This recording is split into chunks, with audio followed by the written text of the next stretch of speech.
அடுத்து இன்னொரு எக்ஸாம்பிள் பாருங்களேன். மாதுளை, ஆப்பிள், திராட்சை.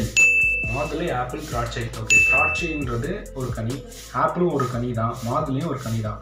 ஆனால் எல்லாமே தனித்தனியாக இருக்கிறதுனால மாதுளை, ஆப்பிள், திராட்சை அப்படின்னு சொல்லிட்டு தனித்தனியாக தான் கொடுத்துருக்காங்க.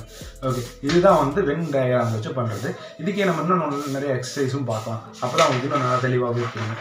இந்த இதில் பார்த்தீங்க அப்படின்னா மொதல் கேள்வி பள்ளி, ஆசிரியர்கள், மாணவர்கள் அப்படின்னு சொல்லி கொடுத்துட்டாங்க.